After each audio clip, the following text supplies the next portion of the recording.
Let's bring in Ben Shapiro, editor-in-chief of the Daily Wire, host of the Ben Shapiro Show. It says here the largest and fastest growing conservative podcast in the country. We have not impartially fact-checked that, but Ben, since you say it every day, I think we'll take it at least as truth right now. Nice to see you, my friend. The president says now it all starts to make sense. Is this FBI agent a critical piece of the puzzle? I'm not sure the FBI agent is a critical piece of the puzzle, but it's pretty clear for a long time that the FBI has its own biases, and to remove those biases would be to paint an impartial, a not complete picture. One of the problems here is that we know that James Comey was basically letting Hillary Clinton off with nothing but a public slap on the wrist. Now we know that another FBI agent who was working on that particular case was biased against President Trump. One of the things I haven't found out from the story, maybe you can tell me, I just don't know, is how we knew that this agent was doing this. If we found it out from Mueller's investigation, then Mueller fired him, then that obviously reflects better on Mueller than if this were an outside force that had found out that this FBI agent was biased against President Trump, and then Mueller had to fire him for no other reason. Great question. Our reporting from James Rosen and also Jake Gibson on this was that Comey fired him. I haven't heard exactly how, was that Mueller fired him, exactly how that transpired. As you point out, will be very interesting to figure out. The president saying that the FBI's reputation is in tatters. If everything is political and nothing is sacrosanct anymore, does that become a larger problem for the Republic? Well, it's certainly a problem when we have no trust in any of our institutions. I mean, the president is at war with the FBI is at war with the president, the president's at war with parts of the DOJ.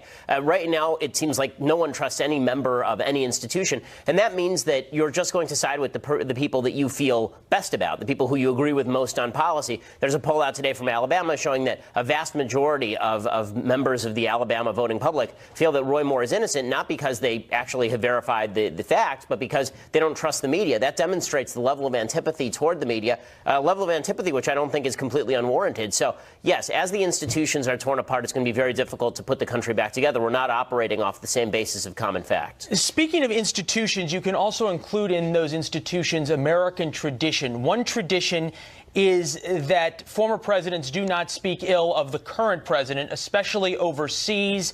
Take a listen to President Obama, see if you think he violated that. Now, I grant you that at the moment we have a temporary absence of American leadership on the issue. President Obama there talking about American leadership on climate change, but still, what a break.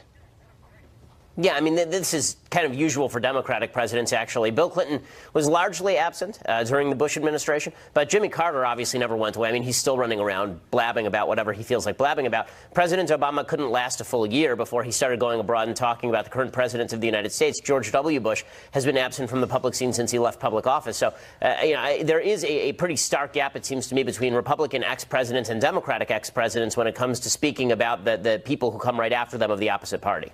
Matt Drudge tweeting out, what about a Logan Act investigation of a citizen Obama conducting American foreign policy? It's a nice quip, but it makes an important point.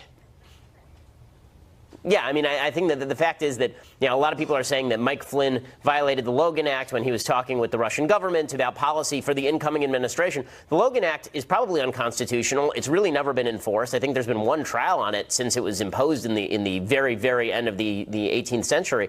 I don't see, why what Mike Flynn was supposed to be doing talking to the Russian ambassador is so bad. And the fact that Matt Drudge is pointing out that if we're going to start going Logan Act on people, that Barack Obama would be in that penalty box. He's not wrong about that. I mean, Nancy Pelosi, if you recall, during the Bush administration, was flying over to Syria and making her own foreign policy. So if we're going to start imposing the Logan Act as some sort of actual legal standard, there are going to be a lot of people who find themselves in the dock. Well, it's too bad you won't have anything to talk about tomorrow on your podcast. All right. We'll see you then. Thanks as always. Good to see you. Thanks so much. All right.